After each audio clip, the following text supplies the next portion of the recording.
ಪ್ರಿಯ sir T ವೀಕ್ಷಕರಿಗೆ ಯೇಸು ಕ್ರಿಸ್ತನ ಮಧುರ ನಾಮದಲ್ಲಿ ವಂದನೆಗಳು. ಸಂತೋಷದ ಕುಟುಂಬ ಈ ಕಾರ್ಯಕ್ರಮಕ್ಕಾಗಿ ನಿಮ್ಮ ಮುಂದೆ ನಾವು ಬಂದಿದ್ದೇವೆ. ಪ್ರಿಯರೇ, ಅನೇಕ ಸಮಯಗಳಿಂದ ಈ ಆಸರೆ ಟಿ ವಿ ಮೂಲಕ ಸಂತೋಷದ ಕುಟುಂಬ ಈ ವಿಷಯದಲ್ಲಿ ನೀವು ಅನೇಕ ಜನರ ಸಾಕ್ಷಿಗಳನ್ನು ಕೇಳಿದ್ದೀರಿ. ಇದರ ಮೂಲಕ ನಿಮಗೂ ಕೂಡ ಅನೇಕ ರೀತಿಯಲ್ಲಿ ಉತ್ತೇಜನ ಆಗಿದೆ ಅಂತ ನಂಬ್ತಾ ಇದ್ದೇವೆ. ಪ್ರಿಯರೇ, ಇವತ್ತು ಕೂಡ ನಮ್ಮ ಮಧ್ಯದಲ್ಲಿ ನಮ್ಮ ಉಡುಪಿಯ ಮೂಡುಬೆಳ್ಳೆ ಪ್ರಾಂತ್ಯದ ರವೀಂದ್ರ ಆರ್ ಶೆಟ್ಟಿ ಹಾಗೂ ಕುಂಜಮ್ಮ ಆರ್ ಶೆಟ್ಟಿ ನಮ್ಮ ಮಧ್ಯದಲ್ಲಿದ್ದಾರೆ. ಅವರನ್ನು ಕೂಡ ನಾನು ಆಸರೆ ಪರವಾಗಿ ಹಾಗೂ ನಿಮ್ಮೆಲ್ಲ ಪರವಾಗಿ ನಾನು ಅವರನ್ನು ಸ್ವಾಗತಿಸ್ತಾ ಇದ್ದೀನಿ. ಈ ಕಾರ್ಯಕ್ರಮಕ್ಕೆ ನಿಮಗೆ ಸ್ವಾಗತ. ಸಂತೋಷದ ಕುಟುಂಬ ಕಾರ್ಯಕ್ರಮ. ನಿಮಗೆ ನೀವು ಆ್ಯಕ್ಚುಲಿ ಮೂಡುಬೆಳ್ಳೆಯವರಲ್ಲ? ಹೌದು. ನೀವು ಹುಟ್ಟಿದ್ದು ಮೂಡುಬೆಳ್ಳೆಯಲ್ಲಿ, ಹಾಗೂ ಹುಟ್ಟಿ ಮೂರನೇ ತರಗತಿಯವರೆಗೆ ಊರಿನಲ್ಲಿ ನಾವು ಕಲಿತಿದ್ದೆವು. ಮೂರನೇ ತರಗತಿ ಊರಿನಲ್ಲಿ ಕಲಿತಿದ್ದೆ. ಹೌದು.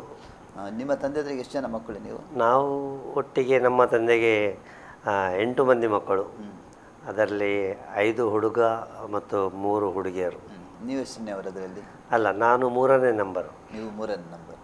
ಹೌದು. ಅಂದರೆ ಹುಡುಗಿಯರಲ್ಲಿ ಅಲ್ಲ, ಮೊದಲನೆಯವರು ನನ್ನ ಅಕ್ಕ, ಆಮೇಲೆ ಅವರ ಹಿಂದೆ ನನ್ನ ಅಣ್ಣ, ಆಮೇಲೆ ನಾನು, ನನ್ನ ಹಿಂದೆ ಒಬ್ಬ ತಮ್ಮ ಇದ್ದಾರೆ, ಮತ್ತು 2 ತಂಗಿಯರಿದ್ದಾರೆ, ಮತ್ತು 2 ತಮ್ಮಂದಿರಿದ್ದಾರೆ. ಹಾಗಾದರೆ ನೀವು ಹುಟ್ಟಿದ್ದು ಮೂಡುಬೆಳ್ಳೆಯಲ್ಲಿ? ಹೌದು. ನೀವು ಬೆಳೆದಿದ್ದು ಕೂಡ ಸಣ್ಣ ಪ್ರಾಯದಲ್ಲಿ ಅಲ್ಲಿ, ಅಂದರೆ 3ನೇ ತರಗತಿ ತನಕ ಅಲ್ಲಿ ಹೋಗಿ? ಅಲ್ಲಿ ಊರಿನಲ್ಲಿ ಬೆಳೆದು ಮತ್ತೆ ಎಲ್ಲಿ ಹೋದ್ರಿ? ಮತ್ತು 3ನೇ ತರಗತಿ ನಾನು ಪಾಸಾದ ಮೇಲೆ ನನ್ನ ತಂದೆಗೆ ತಲೆಯಲ್ಲಿ ಒಂದು ಸ್ವಲ್ಪ ಇದು ಆ ಸಮಯ ಕೇಳಿದ್ದಷ್ಟೇ ಕ್ಯಾನ್ಸರ್ನ ಒಂದು ಪ್ರಭಾವ ಬಂತಂತ ಅವರು ಒಂದು ತಿಂಗಳು ಮಣಿಪಾಲ ಹಾಸ್ಪಿಟಲ್ನಲ್ಲಿದ್ದರು. ನಾವೆಲ್ಲರೂ ಚಿಕ್ಕ ಮಕ್ಕಳು. ಆ ಸಮಯ ತಂದೆಯ ದೇಹಾಂತ ಆಗಿ ಅವರು ದೇವರ ಕಡೆಗೆ ದೇವರು ಕರೆದರು ಹೋಗಿದ್ದಾರೆ. ಆಮೇಲೆ ನಾವು ಎಲ್ಲ ಚಿಕ್ಕ ವಯಸ್ಸಿನಲ್ಲಿ ಇಲ್ಲೇ ಇರುವಾಗ ನಮ್ಮ ತಂದೆಯ ತಂಗಿ ಅವರು ಬಾಂಬೆಯಲ್ಲಿದ್ದಾರೆ. ಅವರು ನನ್ನನ್ನು ಮತ್ತು ನನ್ನ ಅಣ್ಣನನ್ನು ಅವರ ಮಕ್ಕಳೊಂದಿಗೆ ಓದಿಸಿ ಕಲಿಸಿ ಮುಂದಕ್ಕೆ ಕೊಂಡು ಹೋಗೋಣ ಅಂತ ನಮ್ಮನ್ನು ಬಾಂಬೆಗೆ ಕರೆಕೊಂಡು ಹೋದರು. ಅಂದರೆ ನಿಮ್ಮ ಸಣ್ಣ ಪ್ರಾಯದಲ್ಲಿ ನಿಮ್ಮ ತಂದೆ ತೀರಿ ಹೋದರು? ಹೌದು. ಅಂದರೆ ನೀವು 3ನೇ ತರಗತಿ, ಬಾಕಿಯವರು ಇನ್ನು 5 ಮಂದಿ ನಿಮಗಿಂತ ಚಿಕ್ಕವರಿದ್ದಾರೆ? ಹೌದು. ಆ ಸಮಯದಲ್ಲಿ ನಿಮ್ಮ ತಂದೆ ತೀರಿ ಹೋದ್ರಲ್ಲ? ಹೌದು. ಮತ್ತು ನೀವು 3ನೇ ತರಗತಿ ನಂತರ 3ನೇ ತರಗತಿ ಪಾಸಾದ ನಂತರ ನಿಮ್ಮ ತಂದೆಯ ಅಕ್ಕ, ಹೌದು, ಅವರು ನಿಮ್ಮನ್ನು ಬಾಂಬೆ ಕರ್ಕೊಂಡು ಬಾಂಬೆಯಲ್ಲಿ ಏನು ಮಾಡಿದ್ರಿ ನೀವು? ಬಾಂಬೆಯಲ್ಲಿ ಅವರಿಗೆ ಒಟ್ಟಿಗೆ 5 ಮಕ್ಕಳು. ಅವರಿಗೆ 5 ಮಕ್ಕಳು? 4 ಹುಡುಗರು, 1 ಹುಡುಗಿ. ಅವರ ಮಕ್ಕಳೊಂದಿಗೆ ನನ್ನನ್ನು ನನ್ನ ಅಣ್ಣನನ್ನು 4ನೇ ತರಗತಿಗೆ ಮತ್ತು ನನ್ನ ಅಣ್ಣನನ್ನು 5ನೇ ತರಗತಿಗೆ ಕನ್ನಡ ಶಾಲೆಯಲ್ಲಿ ಅವರು ಸೇರಿಸಿದರು. ಮುಂಬೈಲಿ ಕನ್ನಡ ಶಾಲೆಯಲ್ಲಿ? ಹೌದು. ಎಲ್ಲಿ ಅದು? ಅದು ನಾನು ಬಾಂಬೆಯಲ್ಲಿ ಕಿಂಗ್ ಸರ್ಕಲ್ನಲ್ಲಿ ಕನ್ನಡ ಶಾಲೆಯಲ್ಲಿ ಕಲಿತಿದ್ದೆ. ನನ್ನ ಅಣ್ಣ ಸಹ ಅದೇ ಶಾಲೆಯಲ್ಲಿ 7ನೇ ತರಗತಿವರೆಗೆ ಅದೇ ಶಾಲೆಯಲ್ಲಿ ನಾವು ಕಲಿತೆವು. ಆಮೇಲೆ ನಾನು 7ನೇ ತರಗತಿ ಪಾಸಾದ ಮೇಲೆ ನನ್ನನ್ನು mother India free night school, Bora Bazaar street, Bombay, ಅಲ್ಲಿ ನೈಟ್ ಸ್ಕೂಲ್ಗೆ ಹಾಕಿ ಒಂದು ಕ್ಯಾಂಟೀನ್ನಲ್ಲಿ ಕೆಲಸಕ್ಕೆ ನನ್ನನ್ನು ಇಟ್ಟಿದ್ದರು. 30 ರೂಪಾಯಿ ಸಂಬಳದಲ್ಲಿ ನಾನು ಕೆಲಸ ಮಾಡಿದೆ ಆ ಸಮಯದಲ್ಲಿ. ಮತ್ತು ನನ್ನ ಮಾಮಿಯ ಮನೆಗೆ, ಅಂದರೆ ನನ್ನ ತಂದೆಯ ತಂಗಿಯ ಮನೆಗೆ ನಾವು ರಾತ್ರಿ ಮನೆಗೆ ಬರ್ತಿದ್ದೆವು. ಹಾಗೆ ನಮ್ಮ ಜೀವನದಲ್ಲಿ ಹೀಗೆ ಮುನ್ನಡೆತಾ ಇದ್ದೆವು. ನಿಮಗೆ ನಿಮ್ಮದು ಕುಟುಂಬದ ಹಿನ್ನೆಲೆ ಸ್ವಲ್ಪ ಹೇಳ್ಬೋದಾ? ನಮ್ಮ ಕುಟುಂಬದ ಹಿನ್ನೆಲೆ ಅಂದರೆ ಅದೇ, ನಾನು 3ನೇ ತರಗತಿಯವರೆಗೆ ಊರಿನಲ್ಲಿದ್ದಾಗ ಒಳ್ಳೆಯ ಕುಟುಂಬ ಜೀವಿತದಲ್ಲಿ ಒಳ್ಳೆಯ ಸಂತೋಷ, ಏನೂ ಒಂದು ಕಡಿಮೆ ಇಲ್ಲದ ಹಾಗೆ ನಮ್ಮ ತಂದೆಯ ವ್ಯವಸಾಯ ಇತ್ತು, ಕೃಷಿ ಇತ್ತು. ಗದ್ದೆ ಎಲ್ಲ ಮಾಡ್ತಿರುವಾಗ ನಾನು ತಂದೆಯೊಟ್ಟಿಗೆ ಗದ್ದೆ ಮಾಡ್ತಿದ್ದೆ. ಎತ್ತು ಕೋಣ ಇದೆಲ್ಲ ಕಾಣುವಾಗ ಆ ಸಮಯದ ಜೀವಿತ ಅಂದರೆ ನಮಗೆ ಏನು ಬೇರೆ ಅನುಭವಿಸ್ತಿರಲಿಲ್ಲ. ಅಷ್ಟೊಂದು ಪ್ರೀತಿಯಿಂದ ಇದ್ದ ಕುಟುಂಬ ನಮ್ಮದು. ನಮ್ಮ ತಂದೆ ತಾಯಿಯೊಂದಿಗೆ ಇರುತ್ತಿದ್ದೆವು. ನೀವು ಹೇಳಿದ ಪ್ರಕಾರ ನಿಮ್ಮ ಹೆಸರೇ ರವೀಂದ್ರ ಆರ್ ಶೆಟ್ಟಿ ಅಂತ? ಹೌದು. ಅಂದರೆ ನೀವು ಶೆಟ್ಟಿ ಫ್ಯಾಮಿಲಿಯಿಂದ ಹೌದು, ಶೆಟ್ಟಿ ಫ್ಯಾಮಿಲಿ. ಹೌದು. ನೀವೀಗ ಬಾಂಬೆಯಲ್ಲಿ ನಿಮ್ಮ ವಿದ್ಯಾಭ್ಯಾಸ 7ನೇ ತರಗತಿ ನಂತರ ನೀವು ಮಾಡಿ ನಂತರ ನೀವು ನೈಟ್ ಸ್ಕೂಲಿಗೆ ಹೋಗಲಿ, ಅದರ ಒಟ್ಟಿಗೆ ಹೋಟೆಲ್ನಲ್ಲಿ ಕೂಡ ಕೆಲಸ ಮಾಡಿ. ಸಿಸ್ಟರ್, ನಿಮಗೆ ಕನ್ನಡ ಬರ್ತದಾ? आप कन्नड़ा नहीं जानते, कन्नड़ा नहीं बात करती आप आप कहाँ की है? कण्णूर। कन्नूर। कन्नूर बोलेगा तो केरला की आप। केरला का। हाँ, आपका जन्म केरला में हो गया। आपका माँ बाप कितना बच्चे लोग हैं आप? हम लोग 5 है। 5 है। आप कितने नंबर की है? 4 नंबर। आप 4 नंबर की है। बोलेगा तो आपसे और एक भाई या बहन? बहन, मेरा छोटी बहन। छोटी बहन है। आपका पढ़ाई? पढ़ाई में 3 क्लास तक पढ़ा। 3 क्लास तक पढ़ा। बाद में पढ़ने के लिए नहीं हो गया। और क्या? आपका माँ बाप क्या कर रहे हैं? अभी नहीं, वो लोग को 87 में 88 में दोनों ऑफ हो गए। हाँ, नहीं पहला क्या करता था इन लोग? नहीं, केरला का नहीं खेती कुछ? हाँ, खेती का पूरा काम आता है। हाँ, खेती थी। नहीं तुम्हारा खुद का खेती थी उधर? हाँ, खुद का खेती भी था। आप स्कूल नहीं गए? 3 क्लास के 3 बाद क्लास नहीं? तक हो गए। 3 के क्लास के बाद आप क्या किया? ऐसा खेती का काम करके हमारे गांव में। हाँ, दूसरे का खेती का आपका खुद का? हमारे खुद का भी करते हैं, बाहर का भी करते बात हैं। भी करते हैं। हाँ, आपके कितना उम्र में आपकी शादी होगी? 4। 34 या 33। वो आपका ये शादी होने के पहले अब दूसरा क्या खेती के बाद खेती के छोटे दूसरा कुछ काम करती थी?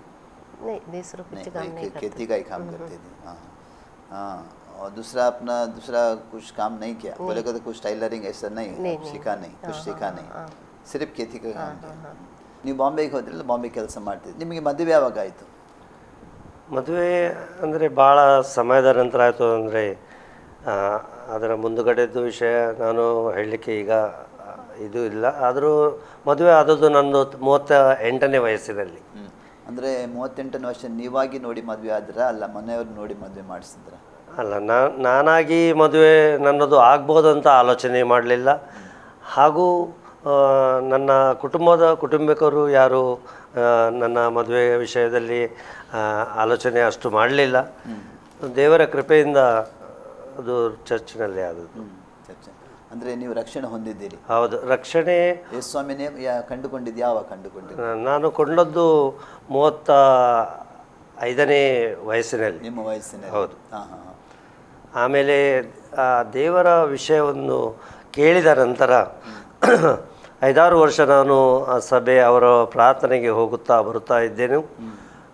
ಆದರೂ ಯೇಸು ಸ್ವಾಮಿಗೆ ಸ್ವಂತ ರಕ್ಷಣಾಗಿ ನಾನು ಸ್ವೀಕರಿಸಲಿಲ್ಲ.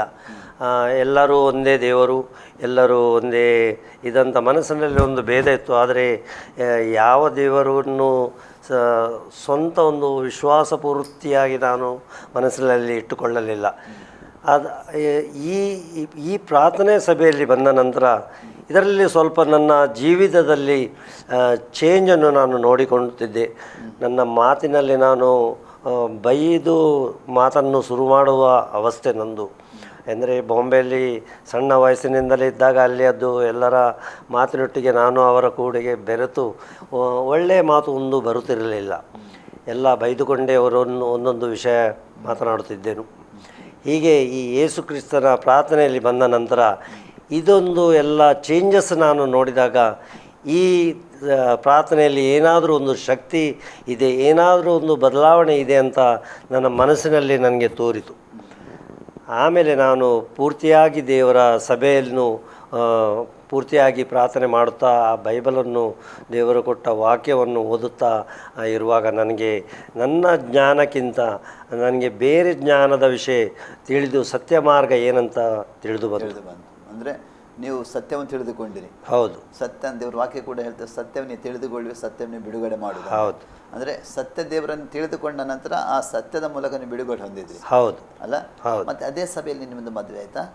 ಹೌದು, ಅದೇ ಸಭೆಯಲ್ಲಿ ನನ್ನ ಈ ವಿಶ್ವಾಸದ ಮಾರ್ಗವನ್ನು, ಯಾಕೆಂದರೆ ನನ್ನ ಬ್ಯಾಕ್ಗ್ರೌಂಡಿನಲ್ಲಿ ಭಾಳ ವಿಷಯ ಇತ್ತು. ಅದರಲ್ಲಿ ಹೀಗೆಲ್ಲ ಇದ್ದವನು ಈ ರಕ್ಷಣೆ ಮಾರ್ಗದಲ್ಲಿ ಸತ್ಯವಾಗಿ ಇದ್ದಾನೆಯಾ ಇಲ್ಲವ ಅಂತ ಈ ನಮ್ಮ ಸಭೆಯವರು ಎಲ್ಲರೂ ನೋಡಿದರು ನನ್ನಲ್ಲಿ ಎಷ್ಟು ಪ್ರೀತಿ ಎಷ್ಟು ಇದೆ, ದೇವರ ವಾಕ್ಯ ಪ್ರಕಾರ ಎಷ್ಟು ನನ್ನ ನಡತೆ ಇದೆ, ನಾನು ಎಷ್ಟೊಂದು ವಿಶ್ವಾಸದಲ್ಲಿ ವಿಶ್ವಾಸದ ಮಾರ್ಗದಲ್ಲಿ ಮುನ್ನೋಟದಲ್ಲಿ ನೋಡ್ತಾ ಇದ್ದೇನೆ ಅಂತ ಎಲ್ಲರೂ ಗಮನಿಸಿ ನನಗೆ ನನ್ನ ವಯಸ್ಸಿನ ಪ್ರಕಾರ ಒಂದು ಮದುವೆ ಆಲೋಚನೆ ಎಲ್ಲರ ಮನಸ್ಸಿನಲ್ಲಿ ಬಂತು. ಆ ಪ್ರಕಾರ ಅವರು ಆಲೋಚನೆ ಮಾಡಿ ನನಗೆ ಕುಂಜಮ್ಮನನ್ನು ಈ ವಿಷಯದಲ್ಲಿ ಮಾತನಾಡಿದರು.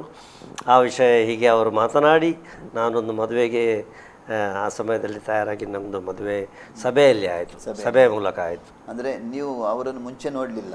ಇಲ್ಲ, ನಾನು ದೇವರನ್ನು ಯೇಸು ಕ್ರಿಸ್ತನನ್ನು ಸ್ವಂತ ರಕ್ಷಣಾಗಿ ಒಂದು 40 ದಿವಸ ಉಪವಾಸ ಮಾಡಿ ಆಮೇಲೆ ಬ್ಯಾಪ್ಟಿಸಮ್ ರಕ್ಷಕನಾಗಿ ಸ್ವೀಕರಿಸಿ ಬ್ಯಾಪ್ಟಿಸಮ್ ತಗೊಂಡ ದಿವಸವೇ ನನಗೆ ಒಂದು ಒಳ್ಳೆಯ ಸಮಾಚಾರ ತಗೊಂಡ ಕೂಡಲೇ ಬಂತು, ನಿಮಗೆ ಮದುವೆಗೆ ಒಂದು ಹುಡುಗಿ ಇದೆಯೇ ಇಲ್ಲಿ, ಅದನ್ನು ಈಗ ನೋಡಲಿಕ್ಕೆ ಹೋಗಬೇಕಂತ ನನ್ನ ಮನಸ್ಸು ಬೆರಗಾಗಿ ಬಂತು. ನಾನು ಎನಿಸಿದ್ದು ನಾನು ಕನಸು ನೋಡುವುದಾ ಇದು ಏನಂತ ನನಗೆ ಅಷ್ಟರ ತನಕ ನನಗೆ ಈ ವಿಷಯದಲ್ಲಿ ಒಂದು ಗೊತ್ತಿರಲಿಲ್ಲ.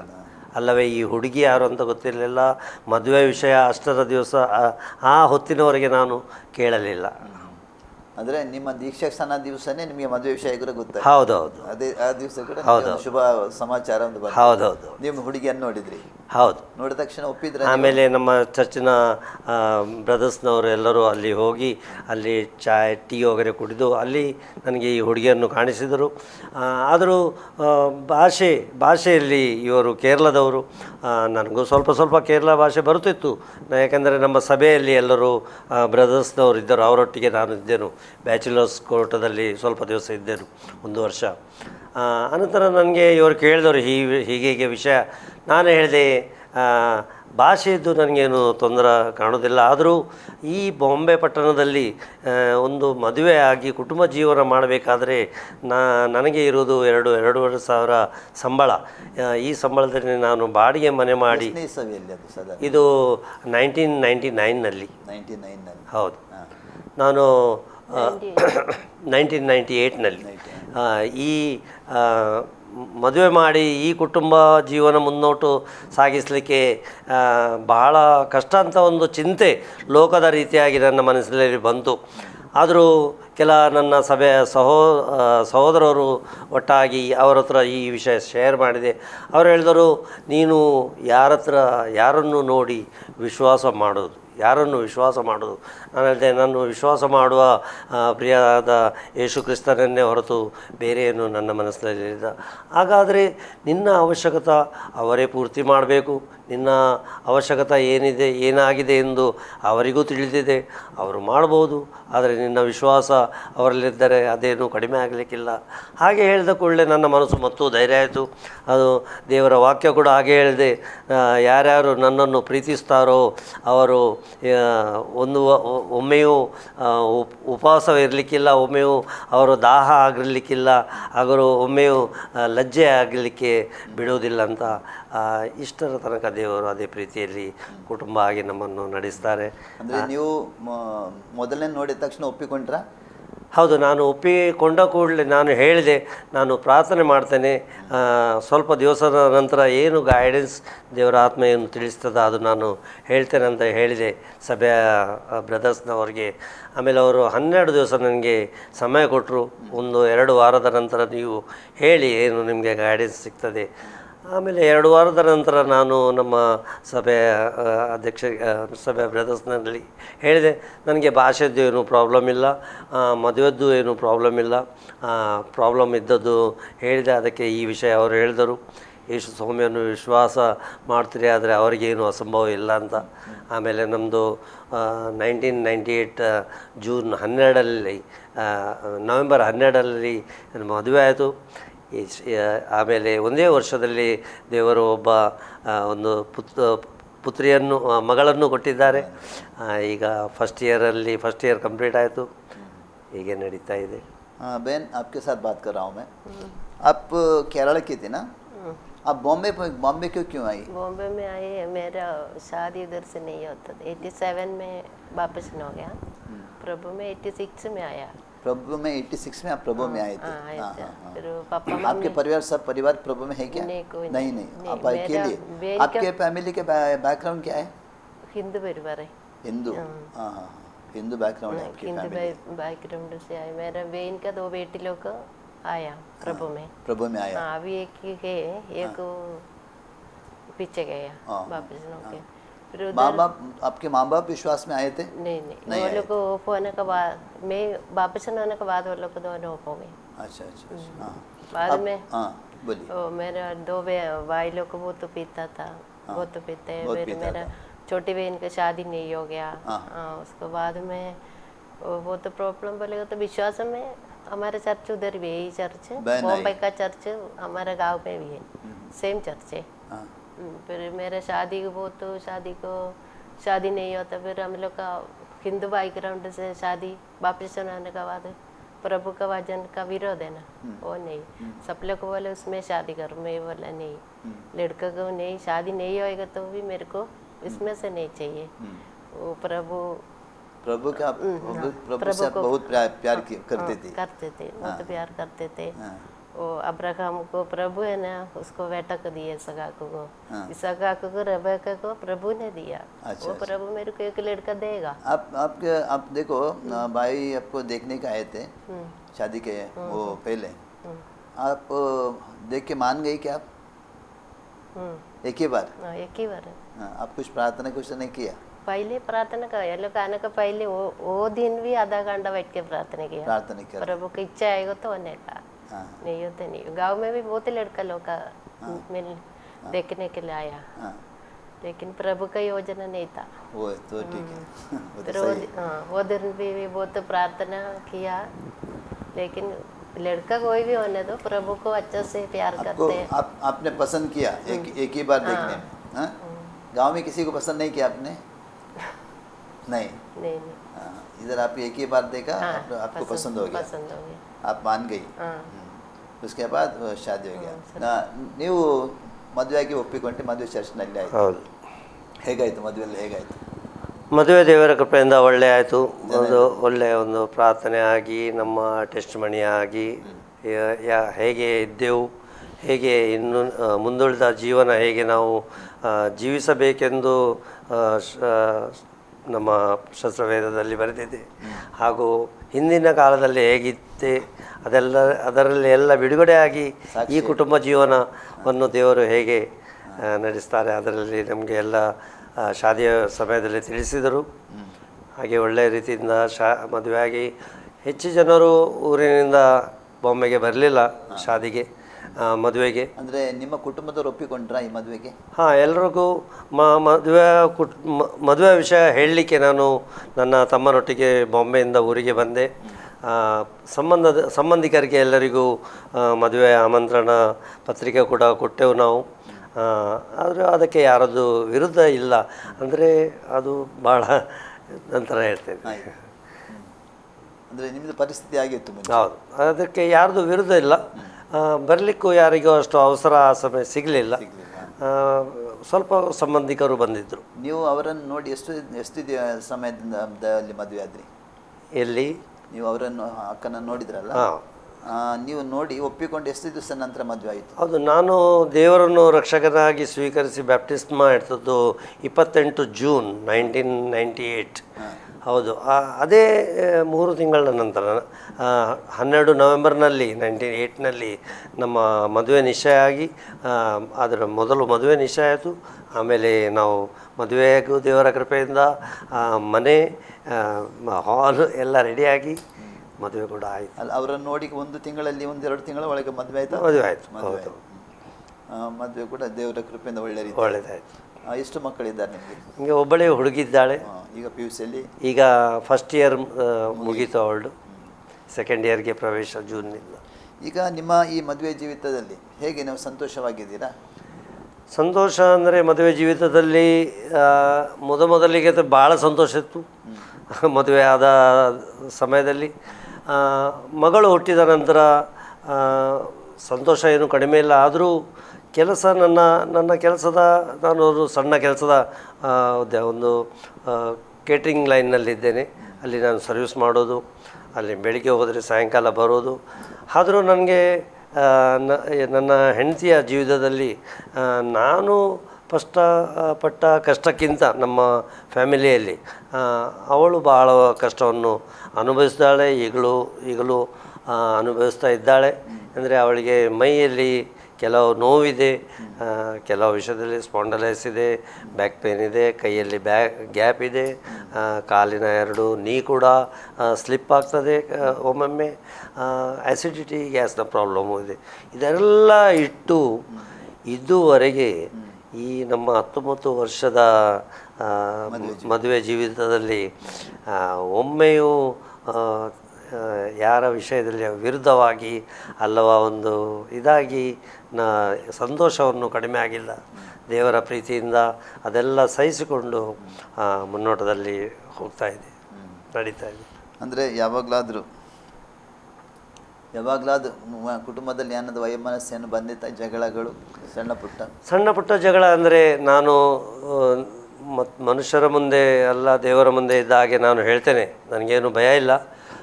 ಸಣ್ಣ ಪುಟ್ಟ ಫ್ಯಾಮಿಲಿ ಲೈಫ್ನಲ್ಲಿ ಸಣ್ಣ ಪುಟ್ಟ ಮಾತು ಆಗ್ತಾ ಇರ್ತದೆ, ಹೋಗ್ತಾ ಇರ್ತದೆ. ಆದರೂ ನಮ್ಮದು ಹಾಗೇನು ಮಾತು ಆಗಿದ್ದರು ಬೆಳಿಗ್ಗೆ ಆದರೂ ಸಾಯಂಕಾಲ ನಾವು ದೇವರ ಮುಂದೆ ಒಂದು ಮನಸ್ಸಾಗಿ ತಮ್ಮಿಗೆ ಕ್ಷಮೆ ಹಚ್ಚಿ ನಾವು ಮತ್ತೆ ಅದೇ ಪ್ರೀತಿಯಲ್ಲಿ ಮುನ್ನಡೆಸ್ತಾ ಇದ್ದು. ಹಾಗೆ ಹೆಚ್ಚಿರೋದು ಏನಿಲ್ಲ, ಸ್ವಲ್ಪ ಇದ್ಯಾಕೆ ಆಯಿತು, ಇದು ಯಾಕೆ ಮಾಡಿದ್ದು, ಹಾಗೆ ಸ್ವಲ್ಪ ಸಣ್ಣ ಪುಟ್ಟ ಮಾತುಕತೆ ನಡೀತಾ ಇತ್ತು. ಕುಟುಂಬ ಇದ್ದ ಮೇಲೆ ಸ್ವಲ್ಪ ಅದಕ್ಕೆ ಈ ಹುಡಿ ಇರಲೇಬೇಕು, ಸ್ವಲ್ಪ ಬೇಕೇ, ಇಲ್ಲದಿದ್ದರೆ ಅದು ಇದಿಲ್ಲ. ಅಂದರೆ ನೀವು ಸಂತೋಷವಾಗಿದ್ದೀರಿ? ಹೌದು, ದೇವರ ಕೃಪೆಯಿಂದ ನಿಮ್ಮ ಕುಟುಂಬ ಸಂತೋಷವಾಗಿದೆ. बहन आपको पूछता हूँ, आपके शादी के बारे में मैं सुना, भाई ने बोला, आपको कैसा लग रहा है? अच्छा। आपके शादी के जीवन कैसा है? अच्छा है। कभी कभी कुछ झगड़ा बिगड़ा छोटा मोटा होता है, वो जो इंसान के जिंदगी में ऐसा होता है। आपकी प्रार्थना जीवित कैसा है? रोज प्रार्थना करती है आप? रोज करते हैं। कभी कभी फिर प्रेयर करने के बाद अच्छा होता है। अभी गांव में आया, प्रेयर बराबर उधर कैसा नहीं होएगा ना, यात्रा ऐसा फिर भी बीच में जाके मैं करते हैं इधर से भी। आप कुछ काम करती थी बॉम्बे में? बॉम्बे में मैं आया, वो स्टोरी बोलने के लिए पहले आया था। ऐसा गांव में शादी नहीं हो गया था ना, फिर हमारा चर्च सेम चर्च उधर भी है बॉम्बे में। हाँ, बॉम्बे में भी वो टाइम में बोले इधर हमारे चर्च का एक अंकल कपड़ा का बिजनेस, हमारे सेम चर्च का एक अंकल है, बड़ा पैसा वाला है। वो बोला तुम्हारे शादी केरला से नहीं होते हैं ना, ऐसा बॉम्बे में आओ, उधर एक वो अंकल को एक लड़की को अभी ज़रूरत है, वो बच्चा लोग को स्कूल में छोड़ने का, अर्जेंट कुछ काम घर का करने का, ऐसा बोला। शादी बॉम्बे मेरे गांव से नहीं होता है, बहुत लड़का लोग देखा ऐसे। फिर मैं इधर प्रेयर में भी हमारा रोज प्रार्थना है बॉम्बा चर्च में, ऐसा बोला मेरे को खुशी हो गया। फिर मैं जाएगा, प्रेयर भी मिलेगा ना।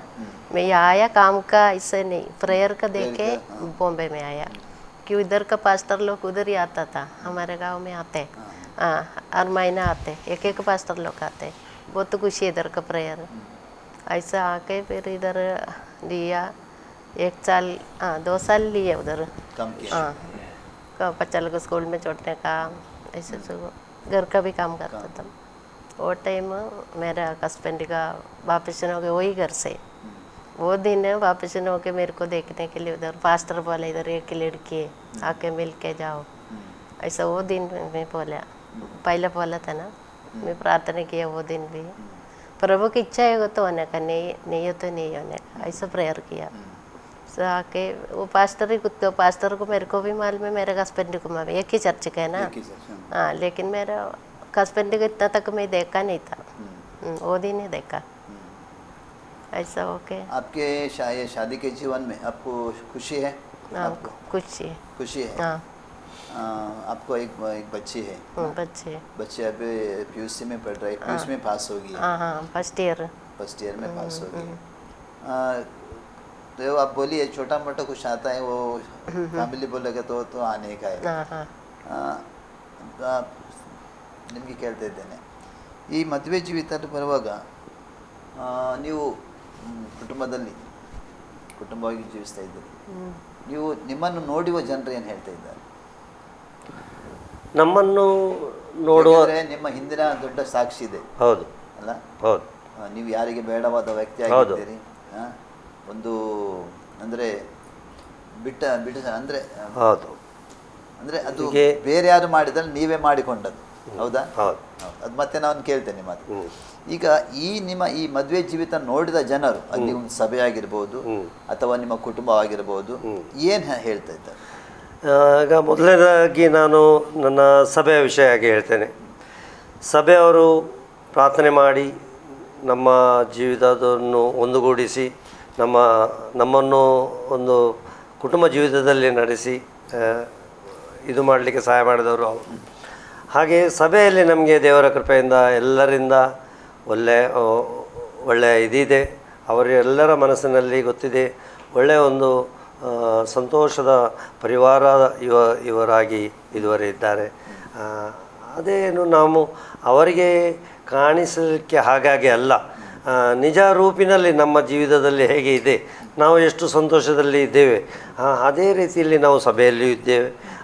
ಆ ಕಾರಣ ಸಭೆಯವರಿಗೂ ಎಲ್ಲರಿಗೂ ಗೊತ್ತಿದೆ ಇವರ ಕುಟುಂಬ ಜೀವನದ ಎಷ್ಟು ಸಂತೋಷದಲ್ಲಿ ಇವರು ಜೀವಿಸ್ತಾ ಇದ್ದಾರೆ ದೇವರ ಸಮ್ಮುಖದಲ್ಲಿ. ಮತ್ತು ನಾವು ಲೋಕದ ರೀತಿಯಲ್ಲಿ ಆಗಿ ನೋಡಿದ್ರೆ ನಮ್ಮ ಕುಟುಂಬದವರು, ನಮ್ಮ ಮನೆ ಅಕ್ಕಪಕ್ಕದವರು ಇವರೆಲ್ಲ ನೋಡುವುದಾದರೆ ನನಗೆ ಇದ್ದ ನೆನಪಿನ ಪ್ರಕಾರ ಹೇಳ್ತೇನೆ. ನನ್ನ ಅಕ್ಕಪಕ್ಕದವರನ್ನು ಅವರು ಒಂದು 18-19 ವರ್ಷ ಆಯಿತು ಮದುವೆಯಾಗಿ. ಇದುವರೆಗೆ ಇಡೀ ಸೊಸೈಟಿಯಲ್ಲಿ ಎಲ್ಲರ ಮನಸ್ಸಿನಲ್ಲಿ ಬರುವ ಮಾತನ್ನು ನಾನು ನನ್ನ ಹೆಸರು ಹೊಗಳಿಕೊಳ್ಳಲಿಕ್ಕೆ ಅಲ್ಲ, ನೀವು ಕೇಳಿದ ಪ್ರಶ್ನೆಗೆ ಉತ್ತರ ಕೊಡಬೇಕೆಂದು ನಾನು ಹೇಳ್ತೇನೆ. ಇದುವರೆಗೆ ಎಲ್ಲರ ಮನಸ್ಸಿನಲ್ಲಿ ನಾವೊಂದು ಒಳ್ಳೆಯ ಪರಿವಾರ ಆಗಿ ಇದ್ದೇವೆ. ಅವರ ಮನಸ್ಸಲ್ಲಿ ಕುಟುಂಬವಾಗಿ ಅವರ ಬಾಯಲ್ಲಿ ಹೇಳುವುದಾದ್ರೆ ಒಂದು ಸಾಕ್ಷಿ ಆಗಿದ್ದೀರ. ಹೌದು ಅಲ್ಲ? ಹೌದು. ಅವರು ಯಾವಾಗಲೂ ಒಬ್ಬರು ಮತ್ತೊಬ್ಬರಿಗೆ ಹೇಳ್ತಾರೆ, ಇವರಿದ್ದರೆ ಒಳ್ಳೆಯದಿತ್ತು, ಇವರು ಏನಾದರೂ ಅಲ್ಲಿ ಹೇಳ್ಬೋದು, ಎಲ್ಲದಕ್ಕೂ ಒಂದು ಅವರ ಇದರಾಗಿ ನಮ್ಮನ್ನು ಮುಂದೆ ಇಟ್ಟಿದ್ದಾರೆ. ಹಾಗೆ ಒಂದು ಸೊಸೈಟಿಯಲ್ಲಿ ಮತ್ತು ನಮ್ಮ ಕುಟುಂಬದವರಲ್ಲಿ ಹೇಳಬೇಕಾದ್ರೆ ಎಲ್ಲರ ಮನಸ್ಸು, ಎಲ್ಲರ ನನ್ನ ಅಕ್ಕ ತಂಗಿಯರು ಎಲ್ಲರಿಗೂ ಅವರು ಒಳ್ಳೆಯ ಮನಸ್ಸಾಕ್ಷಿಯಾಗಿ ಇದ್ದ ಕಾರಣ ಅವರಿಗೆ ಒಂದು ಒಳ್ಳೆಯ ಕುಟುಂಬವಾಗಿ ಜೀವಿಸ್ತೇವೆ ಅಂತ ಗೊತ್ತಿದೆ. ಹಾಗೂ ನನ್ನ ಅಣ್ಣನವರು ತಮ್ಮನವರು ಇದು ಸಾಕ್ಷಿ ಕೊಟ್ಟಿದ್ದಾರೆ, ಜೀವಿಸಬೇಕಾದರೆ ಆ ರವಿ ಅಣ್ಣನನ್ನು ನೋಡಿ ಜೀವಿಸಿ. ಅಂದರೆ ಕಷ್ಟದಲ್ಲಿಯೂ ನಷ್ಟದಲ್ಲಿಯೂ ಒಟ್ಟಾಗಿ ಒಂದು ಸಹಿಷ್ಣುತೆ ಮಾಡಿಕೊಂಡು ಮುನ್ನಡೆ ನಡೆಯುವ ಶಕ್ತಿ ದೇವರಿಂದ ದೊರಕಿತು. ಆ ಕೃಪೆಯಿಂದ ಇದುವರೆಗೆ ಹೊರಗೆ ಆಗಲಿ ಸಭೆಯಲ್ಲಿ ಆಗಲಿ ಎಲ್ಲರ ಮುಂದೆ ಒಂದು ಸಂತೋಷದ ಮಾರ್ಗವಾಗಿ ಕಾಣುವಂತೆ ದೇವರು ಇದುವರೆಗೆ ನಡೆಸ್ತಾರೆ. ಈಗ ಒಂದು ವಿಷಯ ಹೇಳಿ, ಒಂದು ವೇಳೆ ನೀವು ಯೇಸು ಕ್ರಿಸ್ತನನ್ನು ಕಂಡುಕೊಳ್ಳದಿದ್ದರೆ ಹೇಗಿರ್ತಿದ್ದೆ? ಇದು ಭಾಳ ಮುಖ್ಯವಾದ ವಿಷಯ. ನಾನು ನನ್ನ ಜೀವಿತದಲ್ಲಿ 36ನೇ ವಯಸ್ಸಲ್ಲಿ ನಾನು ಹೇಳಿದೆ ಮೊದಲು, ಅದಕ್ಕಿಂತ ಮುಂಚೆ ನೋಡಿದರೆ ಇಡೀ ನನ್ನ ಒಂದು ದುರಚಟದಿಂದ ನಾನು ಹೊರಗೆ ಹೋದ ನಂತರ 2 ಸಲ ನಾನು ಪ್ರಾಣ ಕೊಡಲಿಕ್ಕೂ ಹೋಗಿದ್ದೆ. ಆದರೂ ಅಲ್ಲಿ ಮರಣ ಹತ್ತಿರ ಬಂದಲಿಲ್ಲ. ಅದು ಯಾಕೆ ಬರಲಿಲ್ಲ, ಆ ಸಮಯ ದೇವರನ್ನು ಅರಿತಿರಲಿಲ್ಲ, ನನಗೂ ಗೊತ್ತಿಲ್ಲ. ಮತ್ತು ಸ್ವಂತ ನನ್ನ ಕುಟುಂಬದಲ್ಲಿ ನನ್ನ ಒಂದು ಈ ವಹಿವಾಟೆಲ್ಲ ನೋಡಿ ನನ್ನ ಮುಖ ನೋಡಲಿಕ್ಕೂ ಯಾರಿಗೂ ಇಷ್ಟ ಇರಲಿಲ್ಲ. ಯಾರಿಗೂ ನಾನು ಊರಿಗೆ ಬರ್ತೇನೆ ಅಂತ ಈ ವಿಷಯ ಕೇಳಿದರೆ ಎಲ್ಲರ ಮುಖ ಬಾಡಿ ಹೋಗ್ತಿತ್ತು. ರವಿ ಬರ್ತಾ ಇದ್ದಾರೆ, ಕೆಲವರು ಹೇಳ್ತಿದ್ರು, ದೇವರೇ ಅವನನ್ನು ಇಲ್ಲಿಂದ ಎಷ್ಟು ಬೇಗ ಕೊಂಡೋಗ್ಲಿಕ್ಕೆ ಆಗ್ತದೆ, ಕೊಂಡೋಗಿ ಅಂತ. ಅಷ್ಟು ಹೆದರಿಕೆ ಇತ್ತು ಎಲ್ಲರಿಗೂ. ಅಷ್ಟು ಬೇಡವಂತಾದ ವ್ಯಕ್ತಿ ಇದ್ದೆ ಒಂದು ಕುಟುಂಬ ನಮ್ಮ ಫ್ಯಾಮಿಲಿಯಲ್ಲಿ. ಆದರೂ ಕೂಡ ದೇವರು ನಿಮ್ಮನ್ನು ಆರಿಸಿಕೊಂಡು. ಹೌದು, ಈಗ ಎಲ್ಲರ ಮುಖ ದೇವರು ಬಂದ್ ಮಾಡಿದ್ದಾರೆ. ಹಾಗೂ ಅಷ್ಟೇ ಅಲ್ಲ, ಎಲ್ಲರಿಂದ ಒಂದು ಪ್ರೀತಿ ಭೇದ ಭಾವದಿಂದ ನಡೆದುಕೊಂಡು ಎಲ್ಲರನ್ನು ಸಹಿಸಿಕೊಂಡು ಎಲ್ಲರ ಗೆಲ್ಲುವ ಮನಸ್ಸನ್ನು ದೇವರು ನಮಗೆ ಒಪ್ಪಿಸ್ತಾರೆ. ಖಂಡಿತವಾಗಿ. ಈ ನೋಡಿ, ನಿಮ್ಮ ಕುಟುಂಬದಲ್ಲಿ ನೀವು ಸಾಕ್ಷಿ ಇದ್ದೀರಿ. ಹೌದು. ನಿಮ್ಮ ಅಣ್ಣಂದಿರು ಕೂಡ ಇದ್ದಾರೆ, ಅಕ್ಕ ತಮ್ಮಂದಿರಿದ್ದಾರೆ, ಅನೇಕರು ನಿಮ್ಮ ಕುಟುಂಬದಲ್ಲಿದ್ದಾರೆ. ಅಂದರೆ ನೀವು ಹೇಳಿದ ಪ್ರಕಾರ ಒಂದು ವೇಳೆ ಯೇಸು ಕ್ರಿಸ್ತನ ಕಂಡ ನಿಮಿತ್ತವಾಗಿ ಇವತ್ತು ಈ ಸಾಕ್ಷಿ ನಿಮ್ಮ ಮಧ್ಯದಲ್ಲಿದೆ. ಹೌದು. ಯಾಕಂದರೆ ದೇವ್ರ ವಾಕ್ಯ ಹೇಳ್ತದೆ, ನನ್ನ ವಾಕ್ಯವೇ ನನ್ನ ಕಾಲಿಗೆ ದೀಪವು ದಾರಿ. ಅಂದರೆ ಒಂದು ವೇಳೆ ದೇವರ ವಾಕ್ಯ ನೀವು ತಿಳಿದುಕೊಂಡ ನಂತರ ನಿಮಿತ್ತವಾಗಿ ಸತ್ಯವೇದದಲ್ಲಿರುವಂಥ ದೇವರ ವಾಕ್ಯವು ತಿಳಿದುಕೊಂಡ ನಿಮಿತ್ತವಾಗಿ ನಿಮ್ಮ ಜೀವಿತ ಬದಲಾಯಿತು. ಹೌದು ಅಲ್ಲ? ನಿಮ್ಮ ಜೀವಿತ ಬದಲಾಯಿತು, ನಿಮ್ಮ ಎಲ್ಲ ಸ್ಟೈಲ್ ಎಲ್ಲ ಬದಲಾಯಿತು. ಹೌದು ಅಲ್ಲ? ಇದು ಮಾಡಿದ ಯಾರು? ದೇವರು. ಕರ್ತನ ದೇಶ ಸ್ವಾಮಿ ನಿಮಗೆ ಅಷ್ಟು ಮಾತ್ರವಲ್ಲ, ಒಂದು ಒಳ್ಳೆ ಸಂಗಾತಿ, ಬಾಳ ಸಂಗಾತಿಯನ್ನು ಕೂಡ ನಿಮಗೆ ಕೊಟ್ಟ. ನೀವು ಹೇಳ್ತಾ ಇದ್ದೀರಿ 19 ವರ್ಷ ನೀವು ಒಟ್ಟಿಗೆ ಜೀವಿಸ್ತಾ ಇದ್ದೀರಿ, ಸಂತೋಷವಾಗಿದ್ದೀರಿ. ನಿಮ್ಮ ನೆನೆಕರೆಯಲ್ಲಿ, ನಿಮ್ಮ ಸಭೆಯಲ್ಲಿ, ನಿಮ್ಮ ಕುಟುಂಬದಲ್ಲಿ ಎಲ್ಲರೂ ಒಂದು ಸಾಕ್ಷಿಯಾಗಿ ನೀವಿದ್ದೀರಿ. ಹೌದು ಅಲ್ಲ? ಇದೆಲ್ಲ ದೇವರ ಕೃಪೆಯಾಗಿದೆ ಅಲ್ಲ? ಒಂದು ವೇಳೆ ಆತನಲ್ಲಿ ಇಲ್ಲದಿದ್ದರೆ ನಮ್ಮ ಜೀವಿತ ಏನಾಗ್ತಿತ್ತು? ಇಲ್ಲದಿದ್ರೆ ಇಲ್ಲಿ ಈ ಲೋಕದಲ್ಲಿ ಇರ್ತಿದ್ದೆ, ಈ ಲೋಕದಲ್ಲಿ ಇರುವ ಯೋಗ್ಯತೆ ಇರಲಿಲ್ಲ ಅಲ್ಲ? ಲೋಕದವರಿಗೂ ಇರಲಿಲ್ಲ, ಲೋಕದಲ್ಲಿ ಇಷ್ಟು ದಿವಸ ಬಾಳ್ತೇನಂತ ನನಗೂ ಅಷ್ಟು ವಿಶ್ವಾಸವೂ ಇರಲಿಲ್ಲ. ನಿಮ್ಮ ಜೀವಿತದಲ್ಲಿ ಖಂಡಿತವಾಗಿ ಸಂತೋಷವಾಗಿದ್ದೀರಿ. ಹೌದು. ನೀವು ನಿಮ್ಮ ಜೀವಿತದಲ್ಲಿ ಕಂಡಂಥ ಅತಿ ಸಂತೋಷದ ಒಂದು ಸಮಯ ಹೇಳ್ಬೋದಾ? ಅತಿ ಸಂತೋಷದ ಸಮಯ ಅಂದರೆ, ನನಗೆ ಊರಿನಲ್ಲಿ ನನ್ನ ಮದುವೆ ವಿಷಯ ಪತ್ರಿಕೆ ಹಂಚಲಿಕ್ಕೆ ಕೊಡುವಾಗ ಅದಕ್ಕಿಂತ ಮುಂಚೆ ನನ್ನ ಅಮ್ಮ ಒಂದು 2 ವರ್ಷ ನಾನೊಂದು ಸರ ಎಲ್ಲ ಕುಡಿಯೋದು ಬಂದ್ ಮಾಡಿದ್ದೇನೆ ಅಂತ ಸ್ವಲ್ಪ ಸಂತೋಷದ ಸುದ್ದಿ ಊರಿನಲ್ಲಿ ತಿಳಿತು. ಅದನ್ನು ಕೇಳಿ ನನ್ನ ತಾಯಿ ಯಾರ ಹತ್ರ ಹೀಗೆ ಹೇಳೋದು ಕೇಳಿದೆ, ರವಿಯ ಮದುವೆಗಾಗಿ ಒಂದು ಹುಡುಗಿ ನೋಡಬೇಕಂತ. ಆಗ ಕೆಲವರು ಸಂಬಂಧಿಕರೇ ಹೀಗೆ ಹೇಳೋದು ಕೇಳಿದೆ, ಯಾರಂತ ಹೆಸರು ಹೇಳಲಿಕ್ಕೆ ಬಯಸೋದಿಲ್ಲ. ಅವನಿಗೆ ಹುಡುಗಿ ಕೊಡುವುದಿದ್ದರೆ ನಾವು ಆಶ್ರಮದಲ್ಲಿ ಹುಡುಗಿ ಕೊಡುವೆವು, ಆದರೆ ಅವನಿಗೆ ಕೊಡುವುದಿಲ್ಲ. ಅಂದರೆ ಅಷ್ಟು ಭಯಭೀತಿ ಇತ್ತು ಪ್ರತಿಯೊಂದು ಸಂಬಂಧಿಕರಲ್ಲಿಯೂ. ನನ್ನ ಹಿಂದಿನ ವಹಿವಾಟ ಆಗಿತ್ತು ಆ ಸಮಯದಲ್ಲಿ. ಇದೆಲ್ಲ ನೋಡಿದವರು, ಕಂಡವರು ಇದಕ್ಕಾಗಿ ಯಾರೂ ಇದಿಲ್ಲ. ಆದರೆ ಸಂತೋಷದ ವಿಷಯ ನೀವು ಕೇಳಿದಿರಿ, ಅದೇ ಸಂತೋಷ ಮನುಷ್ಯರಿಗೆ ಅಸಂಭವ, ಆದರೆ ದೇವರಿಗೆ ಎಲ್ಲವೂ ಸಂಭವ. ಆ ಲೆಕ್ಕದಲ್ಲಿ ನನ್ನನ್ನು ಅಷ್ಟು 38 ವಯಸ್ಸಿನಲ್ಲಿ ನನಗೆ ಒಂದು ಶುದ್ಧ ಕನ್ಯೆಯಾಗಿ ತಯಾರಿಸಿ ನನ್ನ ಮದುವೆಯನ್ನು ನೆರವೇರಿಸಿದ, ಒಟ್ಟಾಗಿ ಕುಟುಂಬ ಜೀವಿತಕ್ಕಾಗಿ ನಡೆಯಲಿಕ್ಕೆ ಮಾಡಿದ ದೇವರಿಗೆ ನಾನು ಧನ್ಯವಾದ ಕೊಡುತ್ತೇನೆ, ವಿನಾ ಬೇರೆ ಯಾರಿಗೂ. ನಿಮ್ಮ ದುಃಖದ ಸಮಯ ನೋಡಿ ಹೇಳ್ಬೋದಾ ನಿಮಗೆ? ಪರಿವಾರ ಕುಟುಂಬ ಜೀವನದ ದುಃಖದ ಸಮಯ ಅಂದರೆ, ಹೆಚ್ಚಾಗಿ ನಾನು ಯೇಸು ಕ್ರಿಸ್ತನನ್ನು ಸ್ವೀಕರಿಸಿದ ಮೇಲೆ ಅತಿ ದುಃಖವನ್ನು, ಹೇಗಿನ ಪರಿಸ್ಥಿತಿ ಬಂದರೂ ಅಷ್ಟೇನು ದುಃಖವನ್ನು ಮನಸ್ಸಲ್ಲಿ ನಾನು ಕಾಣಲಿಲ್ಲ. ಆದರೂ ಬಹಳ ಕಷ್ಟದ ಪರಿಸ್ಥಿತಿ ಬಂತು. ಮೊದಲನೇ ಮಗುವಿಗೆ 7 ಗರ್ಭಿಣಿಯಾಗಿದ್ದಳು. ಮನೆಯಲ್ಲಿ ಒಬ್ಬಳೇ ನಾನು. ಸಾಯಂಕಾಲ ಮನೆಗೆ ಬರುವಾಗ ಇವಳು ಹೇಳಿದಳು, ಇವಳಿಗೆ 7 ತಿಂಗಳು ಗರ್ಭಿಣಿ. ಇವಳು ಹೇಳಿದಳು, ನನಗೆ ಹೊಟ್ಟೆ ನೋವು ಆಗ್ತದೆ. ನಾನು ಓಕೆ, ಹಾಗಾದರೆ ನಾನು ಸ್ನಾನ ಮಾಡಿಕೊಂಡು ಬಂದೆ. ನಾನು ಹೇಳಿದೆ, ನೀನು ರೆಡಿ ಆಗು, ನಾವು ಡಾಕ್ಟರ್ ಕಡೆಗೆ ಹೋಗುವ ಅಂದರೆ ಹೇಳಿದೆ. ಆದರೆ ಕಿಸೆಯಲ್ಲಿ ಹಣ ಇಲ್ಲ ನನ್ನ ಹತ್ರ, ಮನೆಯಲ್ಲಿ ಹಣ ಇಲ್ಲ. ಇವಳ ತಂದೆ ತಾಯಿ ಮೊದಲಿನಿಂದಲೇ ತೀರಿ ಹೋಗಿದ್ದಾರೆ ಊರಿನಲ್ಲಿರುವಾಗಲೇ. ಇವಳ ಒಟ್ಟಿಗೆ ಮನೆಯಲ್ಲಿ ನಿಲ್ಲಲಿಕ್ಕೂ ಯಾರೂ ಇಲ್ಲ ಬಾಂಬೆಯಲ್ಲಿ. ನಾನು ಕೆಲಸದಿಂದ ಬಂದ ಕಡೆ ಇವಳ ಈ ವಿಷಯ ಕೇಳಿ ಸ್ವಲ್ಪ ದುಃಖ ಆಯಿತು. ಆದರೂ ಮನಸ್ಸಿನಲ್ಲಿ ವಿಶ್ವಾಸ ಇತ್ತು, ದೇವರು ಇದ್ದಾರೆ. ಇವಳು ಹೇಳಿದೆ, ನೀನು ರೆಡಿ ಆಗು ಅಂತ ಹೇಳಿ ನಾನು ಹೊರಗೆ ಬಂದು ಕಬಾಟಲ್ಲಿ 8 ಆಣೆ 1 ರೂಪಾಯಿ ಹೀಗೆ ಚಿಲ್ಲರ ಹಾಕಿಡುವ ಒಂದು ಡಬ್ಬೆ ಇತ್ತು. ಅದನ್ನು ಪ್ಲಾಸ್ಟಿಕ್ಕಿನ ಡಬ್ಬೆಯನ್ನು ಹೊಡೆದು ಟೇಬಲ್ ಮೇಲೆ ಹಾಕಿದ್ದು ಎಣಿಸುವಾಗ 30 ರೂಪಾಯಿ ಇದೆ. ನಾನು ಎಣಿಸಿದೆ, ಒಂದು ದೇವರ ಧನ್ಯವಾದದ ಹೆಸರ ಹಾಡನ್ನು ಹಾಡಿ ಆ ಹಣವನ್ನು ಲೆಕ್ಕ ಮಾಡಿ ಟೇಬಲ್ ಮೇಲೆ ಇಟ್ಟೆ. ಇವಳು ರೆಡಿ ಆದರು. ಅಷ್ಟರೊಳಗೆ ಬಾಗಿಲು ಮುಟ್ಟುವ ಇದು ಬಂತು. 2 ದೇವರ ದಾಸರು ಬಂದು, ಇವಳು ಗರ್ಭಿಣಿ ಇದ್ದಾಳೆ, ಸಹೋದರಿ ಹೇಗಿದ್ದಾಳೆ ಅಂತ ನೋಡಲಿಕ್ಕೆ ಬಂದವರು. ನಾನು ಹೇಳಿದೆ, ಅವಳಿಗೆ ಸ್ವಲ್ಪ ಹೊಟ್ಟೆ ನೋವಾಗ್ತದೆ, ಈಗ ನಾವು ಹಾಸ್ಪಿಟಲ್ಗೆ ಹೋಗಲಿಕ್ಕೆ ತಯಾರಾಗ್ತಿದ್ದೇವೆ. ಆಗಲಿ ನಾವು ಹೇಗಿದ್ದೆ, ಆರೋಗ್ಯ ನೋಡಲಿಕ್ಕೆ ಅಂತ ಕೇಳಿ ಬರುವಂತ ಬಂದದ್ದು. ಮತ್ತು ಅವರು ಪ್ರಾರ್ಥನೆ ಮಾಡಿದರು. ಆ ಟೇಬಲ ಮೇಲೆ 30 ರೂಪಾಯಿ ಚಿಲ್ಲರು ಹಾಗೆ ಇದೆ. ಅವರು ನೋಡಲೂ ಇಲ್ಲ ಅಂತದೆ, ಆ ವಿಷಯ ಕೇಳಲೂ ಇಲ್ಲ. ಅವರು ಪ್ರಾರ್ಥನೆ ಮಾಡಿ ಹೋಗುತ್ತಿರುವಾಗ ನನ್ನ ಕಿಸೆಯಲ್ಲಿ 300 ರೂಪಾಯಿ ಹಾಕಿ ಹೋದರು. ನನ್ನ ಕಣ್ಣಲ್ಲಿ ದೇವರ ಪ್ರೀತಿಯನ್ನು ನೆನೆಸಿ ದುಃಖ ಬಂತು. ಯಾಕೆಂದರೆ ದೇವರ ವಾಕ್ಯ ಹೇಳ್ತದೆ, ನಿನ್ನ ಅವಶ್ಯಕತೆಯನ್ನು ತಕ್ಕ ಸಮಯದಲ್ಲಿ ನೆರವೇರಿಸುವ ದೇವರು ನಮ್ಮ ದೇವರು. ಅದು ಅವರಿಗೆ ನಾನು ಥ್ಯಾಂಕ್ಸ್ ಹೇಳಿದೆ. ಅವರು ಹೋದರು. ಅವರು ಯಾತಕ್ಕೆ ಕೊಟ್ಟರು ಕೇಳಿದ್ದೂ ಇಲ್ಲ. ಅವ್ರ ಹತ್ರ ಒಟ್ಟಾಗಿ ಇಟ್ಟು ಹೋದರು. ಮತ್ತು ಇವಳನ್ನು ಹಾಸ್ಪಿಟಲ್ಗೆ ಕರ್ಕೊಂಡು ಹೋದೆ. 180 ರೂಪಾಯಿ ಅಲ್ಲಿ ಬಿಲ್ ಆಯಿತು.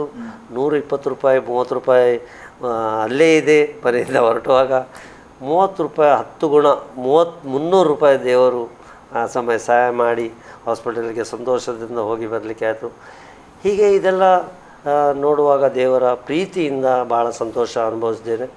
ದೇವರ ವಾಕ್ಯ ಕೂಡ ಹೇಳ್ತದಲ್ಲ, ಕಣ್ಣೆತ್ತಿ ಪರ್ವತಗಳ ಕಡೆ ನನ್ನ ಸಾಯಿಲಿಂದ ಬರುವುದು, ಭೂಮಿ ಆಕಾಶವನ್ನು ಅವನಿಂದ ಬರುವುದು. ಖಂಡಿತವಾಗಿ ಅಂದರೆ ನಂಬಿದವರಿಗೆ ಯಾವಾಗಲೂ ದೇವರು ಕೈ ಬಿಡೋ ದೇವರು, ಕೈ ಬಿಡಲಿಲ್ಲ, ಬಿಡುವುದಿಲ್ಲ ಅಲ್ಲ.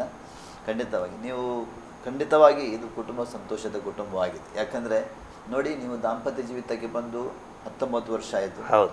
ನೀವು ಹೇಳಿದ ಪ್ರಕಾರ ಅನೇಕ ಅವರ ಶರೀರದಲ್ಲಿ ಅನೇಕ ರೋಗಗಳು ನೋವುಗಳು ಇವಾಗಲೂ ಇದೆ ನಿಮ್ಗೆ ಗೊತ್ತಿದೆ. ಆದರೂ ಕೂಡ ನಿಮ್ಮನ್ನು ಅವರು ಪ್ರೀತಿಸ್ತೀರಿ. ಈ ರೋಗ ಇದೆ, ವ್ಯಾಧಿ ಇದೆ, ಏನು ಸಮಸ್ಯೆ ಇದೆ ಅಂತ ನೀವು ಅವರನ್ನು ದೂರ ಮಾಡಲಿಲ್ಲ. ಅವರನ್ನು ನೀವು ಅವರ ಜೊತೆಯಲ್ಲಿ ನೀವು ಅವರೆಲ್ಲ ನೋವುಗಳಲ್ಲೂ ಕಷ್ಟಗಳು ನೀವು ಅವರಿಗೆ ಏನು ಮಾಡ್ತೀರಿ, ಸಹಕಾರಿಗಳಾಗಿದೆ. ಖಂಡಿತವಾಗಿ ಅಂದರೆ ದಾಂಪತ್ಯ ದೇವರ ದೃಷ್ಟಿಯಲ್ಲಿ ಮಾನ್ಯವಾದದಂತ ವಾಕ್ಯ ಹೇಳ್ತದೆ ಅಲ್ಲ. ಖಂಡಿತವಾಗಿ ನಿಮ್ಮ ದಾಂಪತ್ಯ ಜೀವಿತ ದೇವರ ಆಶೀರ್ವಾದ ಮಾಡಿದನು. बहन, आपके साथ बात कर रहा हूँ, आपको कैसा लग रहा है? आपका शादी के ये जीवित कैसा लग रहा है? अच्छा लग रहा है। आपका पति आपसे बहुत प्यार करता है? प्यार करते हैं बहुत या थोड़ा? हाँ, अच्छा। वो काम को सुबह जाते हैं, फिर शाम को आते हैं। उसको भी थोड़ा टायर्ड आते हैं। आप खुशी में है? ಖುಷಿ में ಅಣ್ಣ, ನಿಮಗೆ ಧನ್ಯವಾದ ಹೇಳ್ತಿದ್ದೇನೆ. Thank you. ಈ ನಮ್ಮ ಆಸರೆ ಟಿ ವಿ ಮಧ್ಯದಲ್ಲಿ ಬಂದು ನಿಮ್ಮ ಕುಟುಂಬದ ವಿಷಯದಲ್ಲಿ, ಸಂತೋಷದ ಕುಟುಂಬದಲ್ಲಿ ಪಾಲು ತೆಗೆದುಕೊಂಡಿದ್ದೀರಿ. ಅಷ್ಟು ಮಾತ್ರವಲ್ಲ, ನಿಮ್ಮ ಕುಟುಂಬ ಅನೇಕರಿಗೆ ಒಂದು ಸಾಕ್ಷಿಯಾದ ಕುಟುಂಬವಾಗಿದೆ, ಅನೇಕರಿಗೆ ಮಾದರಿಯಾದ ಕುಟುಂಬವಾಗಿದೆ. ದೇವರು ನಿಮ್ಮನ್ನು ಆಶೀರ್ವಾದ ಮಾಡಲಿ, ಇನ್ನೂ ಕೂಡ ದೀರ್ಘಾಯುಷ್ಯ ನಿಮಗೆ ಕೊಡಲಿ. ಕುಟುಂಬದಲ್ಲಿ ಇನ್ನೂ ಹೆಚ್ಚಾದ ಪ್ರೀತಿ, ಸಂತೋಷ, ಸಮಾಧಾನ ನೀವು ಕಾಣಿರಿ. ಅನೇಕರಿಗೆ ಸಾಕ್ಷಿ ನೀವೇ ಹೇಳಿದ ಪ್ರಕಾರ ನಿಮ್ಮ ಪರಿವಾರದವರಿಗೆ, ನಿಮ್ಮ ನೆರೆಕರೆಯವರಿಗೆ, ನಿಮ್ಮ ಸಭೆಗೆ ನೀವು ಸಾಕ್ಷಿಯಾಗಿದ್ದೀರಿ. ಖಂಡಿತವಾಗಿ ನೀವು ಜೀವಿತ ಕಾಲವಿಡೀ ನೀವು ಉತ್ತಮವಾದ ಕರ್ತನಲ್ಲಿ ಸಾಕ್ಷಿ ಆಗಿರೋದು ನಮ್ಮ ಪ್ರಾರ್ಥನೆ ಆಗಿದೆ. ಅಷ್ಟು ಮಾತ್ರವಲ್ಲ, ದೇವರಿಗೆ ಅನೇಕ ತಲಾಂತುಗಳನ್ನು ನಿಮ್ಮ ತುಂಬಿಸಲಿ ಅಂತ ನಮ್ಮ ಪ್ರಾರ್ಥನೆ ಆಗಿದೆ. ನಿಮಗೊಂದು ಮಗಳು ಕೊಟ್ಟಿದ್ದಲ್ಲಿ ಫಸ್ಟ್ PUC ಆಗಿ ಸೆಕೆಂಡ್ PUC ಹೋಗ್ತಾ ಇದ್ದಾಳೆ. ದೇವರು ಅವಳನ್ನು ಕೂಡ ಆಶೀರ್ವಾದ ಮಾಡಲಿ. ಅವರ ಭವಿಷ್ಯವನ್ನು, ಅವರ ವಿದ್ಯಾಭ್ಯಾಸ ದೇವರು ಆಶೀರ್ವಾದ ಮಾಡಲಿ, ಉನ್ನತ ಮಟ್ಟದಲ್ಲಿ ನಡೆಸಲಿ ನಮ್ಮ ಪ್ರಾರ್ಥನೆ ಆಗಿದೆ. ಪ್ರಿಯ ಆಸ್ರೆ ವೀಕ್ಷಕರೇ, ನೀವು ರವೀಂದ್ರ ಹಾಗೂ ಕುಂಜಮ್ಮ ಇವರ ಸಾಕ್ಷಿಯನ್ನು ಕೇಳಿದಿರಿ. ಖಂಡಿತವಾಗಿ ಈ ಕುಟುಂಬವಾಗಿದೆ ಸಂತೋಷದ ಕುಟುಂಬ. ಯಾಕಂದರೆ ಒಂದು ವೇಳೆ ಈ ಸಹೋದರನು ಯೇಸು ಸ್ವಾಮಿಯನ್ನು ಕಂಡುಕೊಳ್ಳದಿದ್ದರೆ ಅವರ ಜೀವಿತ ಏನಿತ್ತ ಹೇಗಿತ್ತ ಹೇಳಲಿಕ್ಕೆ ಆಗೋದಿಲ್ಲ. ಯಾವಾಗ ಯೇಸು ಸ್ವಾಮಿ ಅವರು ಕಂಡುಕೊಂಡ್ರು, ಯಾವಾಗ ಈ ರಕ್ಷಣೆಗೆ ಅವರು ಬಂದರು, ಅವರ ನಂತರ ಅವರ ಕುಟುಂಬ ಅವರ ಮದುವೆ ಆದ ನಂತರ ನೀವು ಕೇಳಿದ ಪ್ರಕಾರ ಅನೇಕ ಸಮಸ್ಯೆಗಳು ಕುಟುಂಬದಲ್ಲಿ ಇದ್ದರೂ ಕೂಡ, ಸಹೋದರಿ ಇದ್ದರೂ ಕೂಡ ದೇವರ ಕುಟುಂಬದ ಸಮಾಧಾನ ಕೊಟ್ಟಿದ್ದು, ಸಂತೋಷ ಕೊಟ್ಟಿದ್ದು, ಒಂದು ಮಾದರಿ ಕುಟುಂಬವಾಗಿ ಜೀವಿಸ್ತಾ ಇದ್ದಾರೆ. ಪ್ರಿಯರೇ, ನಿಮ್ಮ ಜೀವಿತದಲ್ಲಿ ಕೂಡ ಒಂದು ವೇಳೆ ದುಃಖ, ಕಣ್ಣೀರು, ವೇದನೆ ಇರುವುದಾದರೂ, ಒಂದು ವೇಳೆ ಯೇಸು ಸ್ವಾಮಿಯನ್ನು ಕಂಡುಕೊಳ್ಳದಿದ್ದರೆ ನೀವು ಕೂಡ ಯೇಸು ಸ್ವಾಮಿಯನ್ನು ಕಂಡುಕೊಳ್ಳಿ. ಅದು ರಕ್ಷಕನಾಗಿದ್ದಾನೆ. ವಾಕ್ಯದಲ್ಲಿ ನೋಡ್ತೇವೆ, ಎಲೆ ಕಷ್ಟಪಡೋರು ಹೊರೆ ಹೊತ್ತವರು ನೀವು ನನ್ನ ಬಳಿಗೆ ಬನ್ನಿ, ನಾನು ನಿಮಗೆ ವಿಶ್ರಾಂತಿಯನ್ನು ಕೊಡ್ತೇನೆ ಹೇಳಿದ ದೇವರಾಗಿದ್ದಾನೆ. ನಿನ್ನ ಯಾವುದು ಸಮಸ್ಯೆ, ನಿನ್ನ ಕುಟುಂಬದಲ್ಲಿ ವೇದನೆ ಉಂಟ, ಕಷ್ಟ ಉಂಟೋ, ಗಂಡನಿಂದ ಹೆಂಡತಿಯಿಂದ ನಿಮಗೆ ಏನಾದರೂ ವೈಮನಸ್ಸಿದ್ದೇನು, ಯೇಸು ಸ್ವಾಮಿಯನ್ನು ಕಂಡುಕೊಳ್ಳಿ. ಖಂಡಿತವಾಗಿ ನಿಮ್ಮ ಜೀವಿತದಲ್ಲಿ ಇದೇ ಸಂತೋಷ, ಇದೇ ಸಮಾಧಾನ, ಇದೇ ಪ್ರೀತಿ, ಇದೇ ನೆಮ್ಮದಿ ನಿಮ್ಮ ಕುಟುಂಬದಲ್ಲಿ ಕೂಡ ಬರುವುದಾಗಿದೆ. ಯೇಸು ಕ್ರಿಸ್ತನು ಕೊಡುವನಾಗಿದ್ದಾನೆ. ಖಂಡಿತವಾಗಿ ಈ ಕುಟುಂಬ ನಮ್ಮ ಮಧ್ಯವಿರುವಂಥ ರವಿಯಣ್ಣ ಅವ್ರ ಕುಟುಂಬ ಸಂತೋಷದ ಕುಟುಂಬ, ಈ ಸಾಕ್ಷಿ ಕೇಳಿದಿರಿ. ಅವರಿಗಾಗಿ, ಅವರ ಕುಟುಂಬಕ್ಕಾಗಿ ನೀವು ಕೂಡ ಪ್ರಾರ್ಥನೆ ಮಾಡಿರಿ. ದೇವರು ಹೆಚ್ಚಾದ ರೀತಿಯಲ್ಲಿ ಅವರ ಸಾಕ್ಷಿಗೆ ಇಡುವುದಕ್ಕಾಗಿ, ಅನೇಕರ ಮುಂದೆ ಅವರ ಸಾಕ್ಷಿಯಾಗಿ ಇಡುವುದಕ್ಕಾಗಿ, ಅನೇಕರ ಇವರ ಕುಟುಂಬವನ್ನು ನೋಡಿ ದೇವರ ಕಡೆಗೆ ಬರುವುದಕ್ಕಾಗಿ, ಈ ಕುಟುಂಬಕ್ಕಾಗಿ ನೀವು ಪ್ರಾರ್ಥನೆ ಮಾಡಿ ನಾನು ನಿಮ್ಮಲ್ಲಿ ಕೇಳಿಕೊಳ್ತೇನೆ. ಪ್ರಿಯ ವೀಕ್ಷಕರೇ, ಸಂತೋಷದ ಕುಟುಂಬ ಈ ಕಾರ್ಯಕ್ರಮವನ್ನು ವೀಕ್ಷಿಸ್ತಾ ಇದ್ದೀರಿ. ಇನ್ನೊಂದು ಈ ಸಂತೋಷದ ಕುಟುಂಬ ಕಾರ್ಯಕ್ರಮ ಬರುವ ತನಕ ವೀಕ್ಷಿಸ್ತಾ ಇರಿ ಆಸಿರೆ TV. ವಂದನೆ. ನಿಮಗೆ ಕೂಡ ವಂದನೆಗಳು.